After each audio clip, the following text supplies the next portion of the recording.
Assalamualaikum warahmatullahi wabarakatuh. Dan salam ceria. Apa khabar? Apa khabar semua? Baik, Apa khabar penonton di rumah? Sekarang kita sedang berada di dalam rancangan Sembang Santai.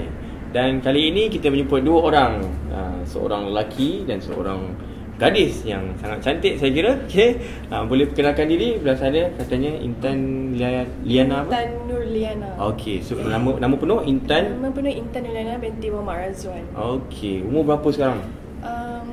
Ikut tahun baru 26. 26. Ikut bulan baru 25. Oh ya, yeah. So sekarang bekerja sebagai Saya bekerja sebagai wealth planner untuk satu perancang kewangan. Yes, perancang Dia kewangan. rancang kewangan. Biasanya perancang kewangan ni kaya-kaya Alhamdulillah. Itulah muda lagi dah kaya lah. Okey, sebelah kanan saya. Okay, nama saya Ustaz. Ya, saya. Muhammad Khairul Anwar bin Muhammad Nawi. Ya. Boleh panggil Anwar. Boleh panggil Anwar Ya, saya. Saya bekerja dengan Mantap Training. Mantap training. Oh, ni tuan rumah lah ni. Tuan rumah. Mantap Training. Kita sekarang sedang berada di Mantap Group, yang mana Mantap Group itu terdiri daripada Mantap Training dan juga Mantap Travel. So terima kasih kepada penaja tempat Okey. So Cik Anwar tuan rumah lah ke hari ni. Dah lama dah kerja dengan Mantap ni? Saya bawa dah 6 bulan lah Ustaz. 6 bulan Oh, baru lagi. Baru dah saya. Okey. So Liana, apa tajuk kita hari ni? Tajuk kita pada hari ini bekerja ataupun belajar, masih belajar. Okey, so dilema lah ni. Mungkin di kalangan kawan-kawan kita ni kan yang mungkin tak tahu sama ada nak terus sambung belajar ataupun bekerja Okey. So Liana mungkin nak cerita sikit apa pengalaman yang ada kawan-kawan ke? Bukan pengalaman lah, macam isu semasa, isu sekarang. Macam lihat kepada kawan-kawan saya, diorang lagi macam, bukan kawan-kawan je saya pun confused kan. Macam kita sebagai seorang kawan, apa yang kita boleh nasihatkan dekat diorang, kebanyakannya diorang lagi pening sebenarnya nak fikir untuk sambung study ataupun sambung belajar ataupun bekerja. Sebab kadang-kadang dia nak belajar tapi masalah kewangan pula. So benda tu menyebabkan dia orang terpaksa bekerja. Sambil-sambil tu dia orang belajar. Jadi macam apa yang sepatutnya langkah terbaik ataupun yang sebenarnya. Saya ada pengalaman juga? Kalau saya Ustaz, kalau yalah kita berdasarkan pada orang masing-masing. Ada orang tu dia minat belajar, ada orang tu minat kerja. Saya ada kawan. Kawan saya masa belajar dulu sekali belajar. Belajar. Lepas belajar dia mungkin dia dilema Ustaz. Okey. Dia tak tahu nak buat apa. Mungkin dia tahu okey saya lepas ni nak belajar tak ada pengalaman, nak bekerja tak ada pengalaman. Dan dia sambung belajar lagi. Sambung belajar. Okey sekarang dah peringkat master. Okey dah nak belajar lagi Cik Liana belajar dan dapat ambil sekarang ni dia PhD. Sekarang dia orang tak tahu lagi nak ke mana kan. Dah belajar PhD nak ke mana pula? Nak belajar lagi. Dahsyat. Pengalaman dia orang ni dilema Ustaz. Macam mana? Okey, sebenarnya dari sudut prinsipnya lah kan, menuntut ilmu ni utlubul ilma minal mahdi ilal lahdi kan. Ni Nabi cakap lah, hadis Nabi kan. Tuntutlah ilmu daripada buayan sehinggalah ke liang lahat. Maknanya kewajipan untuk menuntut ilmu tu tak pernah putus walaupun kita dah tua kan. Talabul ilmi faridatun ala kulli muslimin. Jadi maknanya menuntut ilmu tu memang wajib ke atas setiap umat Islam. Jadi istilahnya mungkin sama ada belajar secara formal ataupun belajar secara tak formal, pergi kat masjid ke, pergi ke usrah ke dan sebagainya. Okey, jadi maknanya dari sudutnya, dari satu sudut tu memanglah sebenarnya apa-apa pun ilmu. Knowledge is power kan. Man arada dunya fa alaihi bil ilmi wa man arada akhirata fa alaihi bil ilmi wa man arada huma ma'an fa alaihi bil ilmi. Siapa yang nak dunia dia mesti ada ilmu. Siapa nak akhirat pun mesti ada ilmu. Siapa yang nak dua-dua sekali pun mesti ada ilmu. Jadi secara asasnya sebenarnya kalau pada pandangan saya secara umum memanglah belajar tu lebih baik. Kalau ada kemampuan, kalau ada peluang kan, kalau ada kesempatan yang ada kan. Jadi contohnya macam dapat peluang belajar tu dan masa sama dapat peluang bekerja. Pada saya, pandangan saya secara umumnya lebih baik belajar lah. Sebab bila kita belajar nanti soal kerja ni insya-Allah yang takut rezeki. Ikut kemampuan Ustaz. Sebenarnya ilmu ni belajar ni tak tak banyak peluang ada. Tapi nak cari kerja ni saya rasa bila-bila pun ada. Bila-bila ada. InsyaAllah kalau dapat ilmu tu dah ada Ustaz. Tak kisahlah Ya. kita apa-apa kan. Ya, Mesti dapat. betul. Mungkin Liana nak tambah tadi. Yelah, bagi saya pula macam kalau kita nak belajar ni betul lah kita kena ada ilmu kan. So tak kira macam mana jahil pun ilmu tu kena ada. Tapi kalau kita tak mampu, so nak tak nak kita kena fokus bekerja dulu, kan? Tapi dalam masa yang sama, kalau orang tu dia boleh balance kan antara bekerja dan belajar, bagi saya tu tak ada masalah. Yang penting dia tahu macam mana nak bagi masa. Kalau dia satu sudut saya lain, kawan saya sendiri pun pernah juga, dia lepas habis SPM kemudian dia terus belajar. Dia terus kerja. So bila dia kerja, kemudian kawan-kawan yang lain sambung belajar lah. Kan? Jadi masa kawan-kawan lain tu sambung belajar, yang belajar tu tak ada duit lah. Tapi dia yang dah terus kerja ni, dia dah ada kereta, dah ada motor, dah mula kumpul tunang aset. kan. Dah mula kumpul aset lah. Tapi tak lama lepas tu bila kawan-kawan dia habis belajar grad dan sebagainya, kawan-kawan dia tadi tu yang sengkit tadi tu pula jadi bos kepada dia. Dan gaji double kan, dah 2 kali ganda daripada gaji dia. Sebab apa? Kawan saya ni tak ada sijil, tapi kawan-kawan dia yang lain tu pun ada sijil. Jadi maknanya lebih laku lah dalam pasaran. So dapat pendapatan yang lebih banyak. Sekejap je kawan-kawan dia tu potong balik income dia tu, pendapatan dia tu. Jadi aset tu pun, jadi kat situ dia fikir lah, alamak, kalau aku tahu mungkin patutnya aku belajar dulu. Tak, sebenarnya Ustaz, kalau macam tu cerita dia lah. Sijil tu bagi saya pula, sijil tu actually untuk kita punya persiapan. Katakan kalau kita bekerja, kita ada pengalaman. Daripada awal kita kerja-kerja, lepas tu kita kumpul aset, tu satu. Tapi lagi bagus kalau kita ada ilmu tu untuk kita punya backup. At least kalau contoh kita punya bisnes tak okey apa semua, kita boleh guna sijil kita untuk apply kerja-kerja yang ada. So macam penting jugalah ilmu dengan pengalaman kerja ni semua kena ada. Jadi maknanya ilmu tu kan satu aset juga kan. Mungkin kita tak ada kereta, tak ada rumah, tapi kita ada ilmu, tapi kita boleh apply benda tu untuk betul. future. Okay, so maknanya kita punya pusingan pertama ni kita bercerita tentang kelebihan. Kalau boleh, kalau ada kesempatan, maknanya dan peluang yang ada, lebih baik kita belajar terus menuntut ilmu. Dia sebenarnya kalau segi ilmu ni luas kan? Ya, betul. Luas kan, ilmu Allah ni sangat luas. Ada ilmu agama, ada ilmu apa lagi, fizik sebagainya kan. Kita jangan relate pada ilmu agama saja. Betul. Dan ilmu meteorologi, apa lagi ilmu-ilmu yang hebat-hebat, kita boleh terokai sama-sama. Ya, betul. Jadi maknanya memang kesimpulan kita pada kali ini, untuk round pertama ni, pusingan pertama ni ialah ilmu lah kalau boleh dapat ilmu. Jadi kita berehat seketika. InsyaAllah selepas ni kita akan masuk ke pusingan yang kedua. Kita bercerita tentang bagaimana pula kelebihan tentang kalau kita kerja dulu. Okey, jangan ke mana-mana, teruskan bersama kami.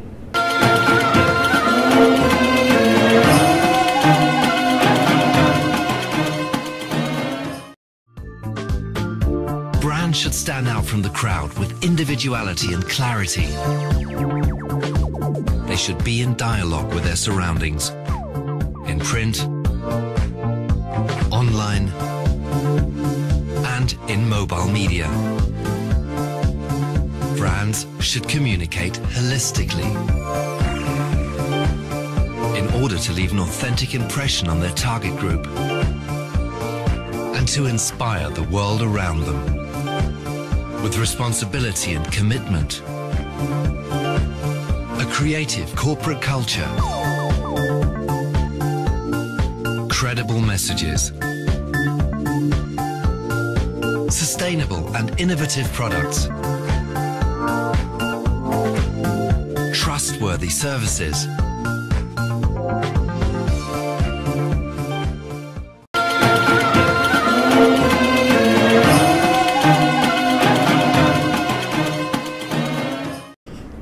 Selamat kembali dalam rancangan Sembang Santai, dan saya masih lagi bersama dengan Cik Liana dan juga Cik Anwar. Betul Ustaz nak ingat nama saya. Ingat saja, takut salah sebut kan. Okey. Sebab hari ni pakaian sangat cantik kan. Jadi saya susah nak tengok direct kan, takut kan dia. Sebab cantik sangat. Okey. Okey, penonton sekalian dan juga pendengar-pendengar kita hari ni. So kita nak masuk pusingan kedua pasal apa? Tadi kita dah ceritakan tentang kelebihan belajar.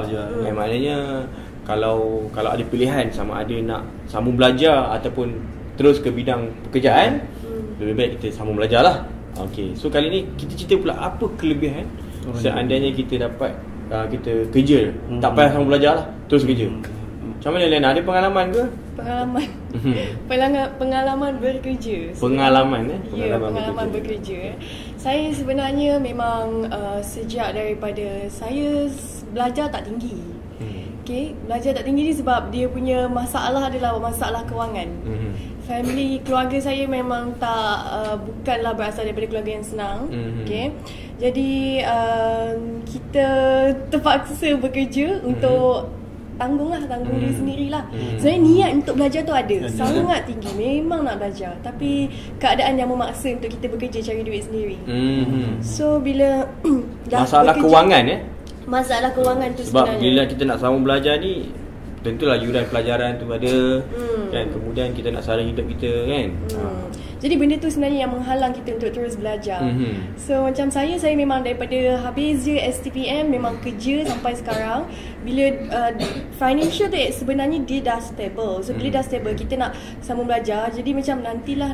Bila dah nanti benda tu drag sampai kesudahnya tak dapat nak sambung. Tapi niat tu memang ada. Jadi rasa macam, so adakah Liana telah membuat satu keputusan yang betul ataupun saya rasa lah bagi saya sekarang ni apa yang saya buat ni okey, Alhamdulillah. Sebab tak semestinya kita tak belajar tinggi, kita tak boleh teruskan kehidupan. Maksudnya kita tak boleh hidup macam orang lain. Bila kita bekerja, pengalaman kerja tu sebenarnya lagi penting. Cuma belajar tu maksudnya untuk kita jadi jadi panggil backup untuk kita lah. Kalau kita tak boleh nak bekerja satu hari nanti ke apa ke, kan, at least sijil tu kita boleh guna bila keadaan memaksa kita untuk mencari kerja lain, kan. Macam tu. Maknanya CJ tu sebagai satu kata apa? Sampingan je lah, kan. Betul. Okey, Anwar pula ada pandangan Anwar macam mana? Saya kalau bekerja ni saya dulu belajar dekat Universiti Kebangsaan Malaysia, UKM. So ada degree lah. Ada degree lah 3 tahun. Dulu minat masa nak belajar dulu, kan. Lepas sambil belajar nak berniaga terus. Nak berniaga terus, tengok kawan-kawan berjaya macam mana, kan. Tapi kita betul lah, lepas kita dah ada ilmu sikit-sikit, kan, kita cuba belajar nak bekerja. Sebagai apa kerja? Macam sebagai guru agama ke, jadi cikgu-cikgu, kan, untuk mengajar dan sebagainya. Sebab apa? Kita tengok pengalaman kawan-kawan lepas sambil belajar semua, dia belajar terus. Antaranya buka tuition, buka kelas mengaji sebagainya. Kita ada nak ke arah tu, kan, nak bekerja ke arah tu. Sebenarnya mereka ni dah pandai, dah ada ilmu, mereka nak cari duit, kan, cari duit, wang sebagainya untuk apa? Untuk bantu diri sendiri, untuk bantu keluarga, untuk apa lagi, buka bisnes lebih besar lagi, kan. Itu kelebihan orang yang bekerja tu bagi saya. Sebab saya tengok pun ramai juga tokoh-tokoh usahawan yang kita tengok pelajaran mereka tak tinggi sangat, tapi mereka berjaya di dalam perniagaan, berjaya dalam bidang yang mereka kuasai lah. So macam kita tengok kalau tempatan Tan Sri Muhtar Al-Bukhari, kan. Betul. Saya punya, kita punya inspirasi kepada ramai masyarakat kita. Dia pun belajar pun saya pun tak pasti peringkat mana, tapi yang menariknya ialah beliau boleh berjaya dengan menggunakan orang-orang yang belajar tinggi-tinggi. So mungkin dia tak pandai dalam bidang undang-undang, tapi dia ambil lawyer yang mahir dalam undang-undang, peguam, arkitek, jurutera, apa ni, arkitek cakap lagi apa? Arkitek lah, kan. Arkitek lah. Jurutera, engineer, juruteknik, arkitek lah, kan. Arkitek hilang sekali. Okay, so jadi ramai, maknanya begitulah. Begitu juga apa yang berlaku pada Bill Gates, kan. Bill Gates belajar tak habis. Betul. Kan, belajar tak habis, dia tak lulus subjek tahun akhir dia. Tapi dia terus terjun dalam bidang pekerjaan dan bidang perniagaan, dan akhirnya beliau pernah menjadi orang terkaya di dunia, kan. Ini membuktikan bahawa sebenarnya kalau ada sijil yang berkepuk-kepuk sekalipun, kan, tidaklah bermakna seseorang itu akan menjamin masa depan dia, kan. Kadang-kadang kalau kita ada ilmu pun, tapi kita tak praktikkan ilmu tu, pun tak jadi juga. Betul. So saya rasa dengan apa yang kita ada tu, kita cuba biar seiring dengan apa yang kita buat. Ya, betul. Kadang-kadang pernah juga kita tengok kawan-kawan kita, kan, yang mana dia belajar tu, kan. Contoh dia ambil bahagian engineering, doktor dan sebagainya. Bila terjun ke alam pekerjaan, lain. Jauh bidang, kan. Sampaikan CJ tu tak guna langsung, kan. Sampaikan ada di kalangan mereka, ada bukan semualah, ada di kalangan mereka sebenarnya tak guna dia belajar jauh-jauh, tak guna belajar tinggi-tinggi, lebih baik dia just apa ni, lebih baik dia hanya teruskan bekerja masa tu kan. Itu lebih baik sebenarnya. So bergantung jugalah kan. Kadang-kadang tak guna juga belajar tinggi-tinggi, tapi lebih baik dia terus terjun ke dalam pekerjaan daripada dia main-main belajar. Masing-masing ada kelebihan dengan kekurangan dia, Ustaz. Gantung pada masa, keadaan orang tu sendiri kan, macam mana. Kadang-kadang macam saya pernah jumpa juga kan, ada juga seseorang ni pun kenalan saya juga, dia belajar tak habis, kemudian dia terus bekerja. Tapi kerana dia bekerja tu lah dia dapat bantu mak dia, dapat bantu adik-adik dia yang lain. So kan, adik-adik dia yang akhirnya adik-adik yang tamat pelajaran sampai ke Menara Gading dan sebagainya, dia sempat untuk berkhidmat untuk mak dia dan sebagainya. Itu yang terjadi kepada saya, Ustaz. Ya, ya ke? Adik tak saya, tahu pula kisah. Itulah sebab kita macam saya tak ada bapa kan, daripada kecil. Jadi kita terpaksa menggalas tanggungjawab untuk tanggung mak, tanggung adik-adik. Alhamdulillah semua pun dah masuk U, abang masuk U, saya seorang je tak masuk U. Bakal masuk U. InsyaAllah tak tahu lagi bila, tapi doa-doa lah. Yalah. Dan tak bermakna bila kita dah kerja tak boleh sama belajar, betul? Betul. Kan? Maknanya kita kerja boleh kerja juga kan. Lepas tu tanamkan azam dan cita-cita untuk sambung belajar balik. Kan? Tak kisahlah ambil degree ke, ambil master, PhD dan sebagainya. Itu terserah pada kemampuan yang kita nak.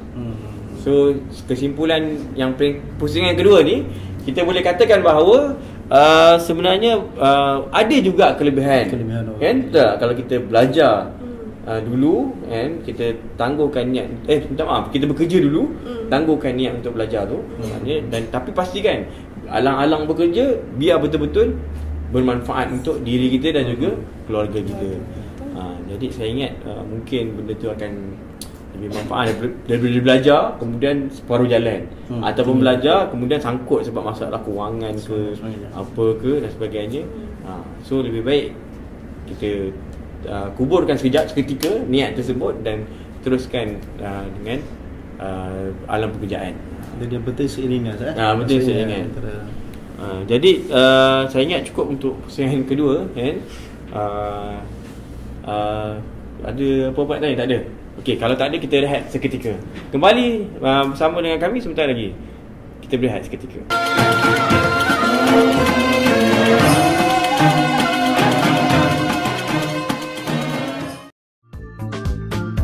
Brands should stand out from the crowd with individuality and clarity. They should be in dialogue with their surroundings, in print, online, and in mobile media. Brands should communicate holistically in order to leave an authentic impression on their target group and to inspire the world around them. With responsibility and commitment, a creative corporate culture, credible messages, sustainable and innovative products, trustworthy services,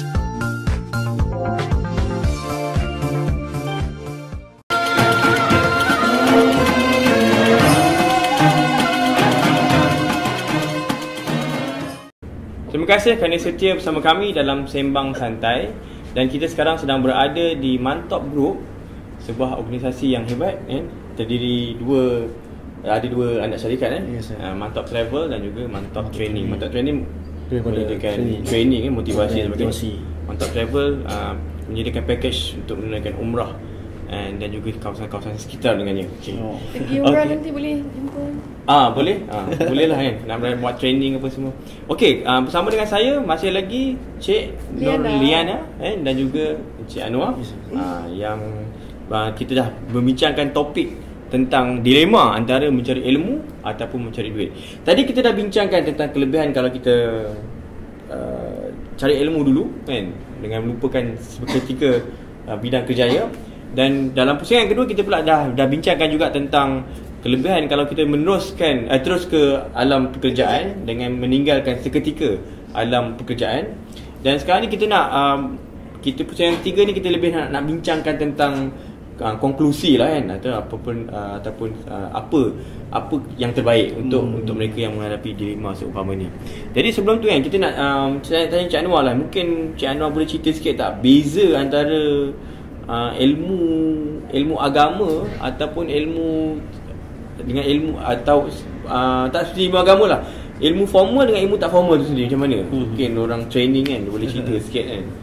Saya nak bawa satu hadis Ustaz. Satu hadis silakan. Saya ingatlah matan dia Ustaz. Ya, Saya ingat maksud dia. Okey, silakan. Dia kata macam ni, Nabi sallallahu alaihi wasallam kata, sesungguhnya Allah Ta'ala ni suka kepada yang seorang tu dia bekerja dengan sungguh-sungguh. Innallaha yuhibbul ladzina idza amila amalan an yutqin. Hadis sahih tu. Hadis sahih lah. Ya, betul. Dia cerita macam mana Ustaz? Dia kata Allah Ta'ala dia suka dia suka kalau buat suatu kerja tu sungguh-sungguh. Ya, betul. Sama ada sesuai dengan topik kita hari ni. Sama ada kita bekerja ataupun kita belajar, kita mesti sungguh-sungguh.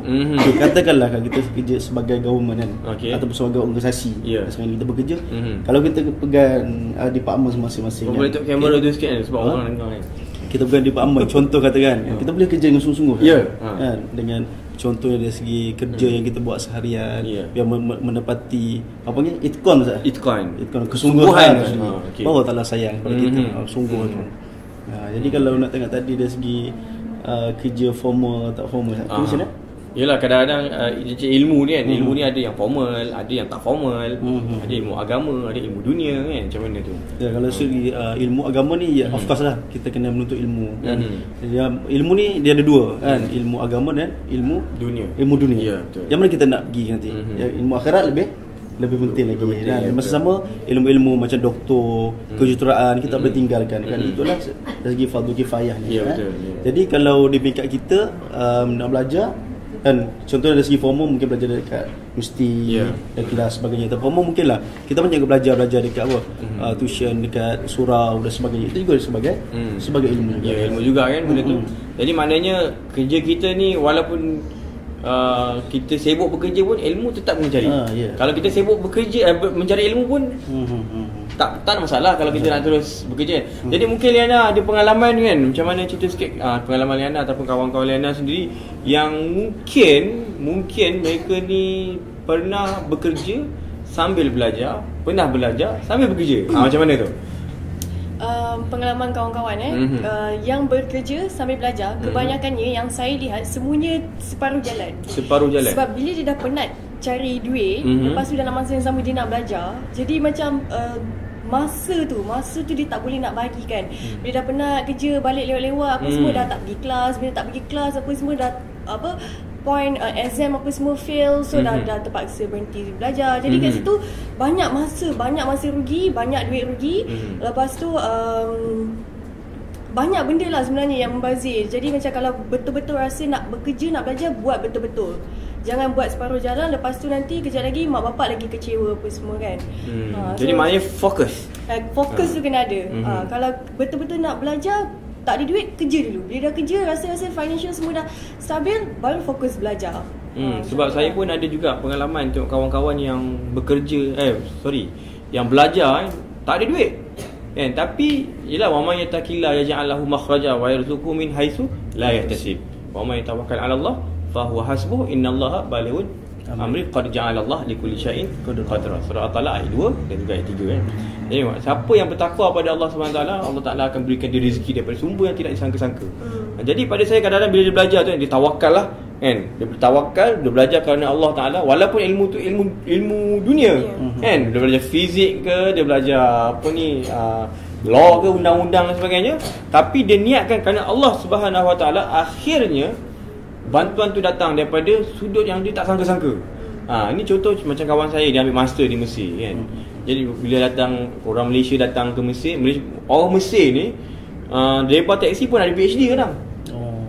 Belajar tinggi-tinggi kan, tak ada kerja kan, lepas tu bawa taksi. Kadang-kadang ada degree, ada master, jadi jaga kan. Jaga yang hanya memerlukan SPM je, tapi CJ yang ada tu dia gulung lah, simpan bawah katil. Jadi kat Mesir ni memang tak ada peluang pekerjaan. Saya pengalaman saya belajar Mesir dulu, memang kita orang student dulu tak ada peluang pekerjaan. Nak cari duit income lebih tak ada. Tapi kawan saya ni dia ambil master, dia tak ada duit, dia tawakal juga. Ada seorang keluarga Malaysia datang, kemudian dia melancong, jadi dia bawa dia jadi tourist guide kan. Jadi dia pun bawa orang tu pusing tengok piramid dan sebagainya, jadi part time income.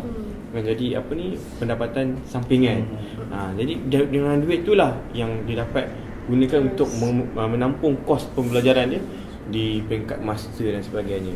Jadi pada saya kalau dah niat tu nak belajar, InsyaAllah rezeki tu mesti ada. Betul-betul. Mesti ada. Lagi satu macam sekarang ni macam kita selalu tengok orang macam mak bapak nak anak-anak berjaya, nak ada degree, nak ada master, PhD, belajar bukan main tinggi lagi. Tapi itu ilmu agama, ilmu akhirat untuk yang kita bawa, amalan untuk akhirat tu yang kekal abadi tu. Yes, diorang tak nampak. Kebanyakan orang tak nampak benda tu. Jadi macam kalau nak ilmu tu, biarlah semua ilmu kalau boleh semua benda kita belajar. Bukan setakat dunia semata-mata, akhirat tu pun kita kena ingat juga, kita kena belajar juga. Walaupun kita sibuk belajar pergi universiti apa semua, macam ilmu akhirat tu, contoh macam apa yang saya praktikkan, kita ada internet, kita ada Facebook, kita ada Twitter. Daripada situ pun kita boleh belajar pasal ilmu-ilmu agama. Kita boleh share, follow ustaz-ustaz, Ustaz Azhar Idrus ke Ustaz Don ke ustaz-ustaz yang sepatutnya lah, yang betul lah, yang boleh bawa kita ke landasan yang betul. Bukan setakat follow yang repek-repek yang kan dia pun sunnah jemaah lah, lagi satu tu itu semua tipu tu lah. Yang lagi satu tu yang kita memang tak boleh ikut dia. Apa namanya? Wahabi apa? Syiah. So maknanya ilmu agama tu biar betul-betul ikut ajaran yang betul. Cerita pasal Facebook tadi, saya teringat ada satu kawan saya ni, dia cerita dia kerja di sebuah organisasi, sebuah organisasi yang mana organisasi tu hanya melihat penilaian seseorang tu bergantung kepada dia punya sijil. Jadi apa yang berlaku, dia buat kerja bagus, mantap, dia boleh buat kerja sana, dia boleh buat kerja sini, tapi oleh kerana tidak ada degree, dia cuma ada diploma saja, apa yang jadi ialah dia tak boleh naik pangkat. Tapi bila junior yang baru keluar universiti ada degree, yang jadi bos dia pula buat kerja tak boleh. Tapi gaji besar, lepas tu buat kerja tak dapat, tak boleh, tapi jadi bos dia pula. So ni kadang-kadang pun penting jugalah untuk mendapatkan sijil ni. Tapi dalam masa yang sama juga ada juga setengah-setengah tempat yang tidak melihat pada kita punya sijil semata-mata kan. Kadang-kadang dia perlukan juga pengalaman yang penting. Kalau macam syarikat-syarikat swasta kebanyakannya, yang penting boleh bagi menguntungkan syarikat kan. Kau ada degree, kau ada master, PhD banyak mana sekalipun, buat apa kan? Kalau tak boleh buat kerja, baik tak bayar. Jadi maknanya kesungguhan tu lah. Apa bidang pun kita ambil tak ada masalah. Yang kita nak teruskan dengan pelajaran pun boleh, nak bekerja pun boleh. Tapi maknanya mesti ada yang macam Anwar cakap tadi, al-itqan. Maknanya kesungguhan ketika belajar ataupun kesungguhan ketika bekerja. Dan yang terakhir sekali, pada saya the best cara yang terbaik ialah dengan kita beristikharah. Sama ada mintalah Allah bagi panduan pada kita. Jadi saya rasa cukuplah sekadar itu. Terima kasih kerana sudi bersama saya. InsyaAllah kita akan sambung lagi, kita akan bersembang lagi bila masa akan datang, insyaAllah ya. Minta maaf atas segala kesilapan dan kekurangan. Wabillahi taufiq wal hidayah. Wassalamualaikum warahmatullahi wabarakatuh.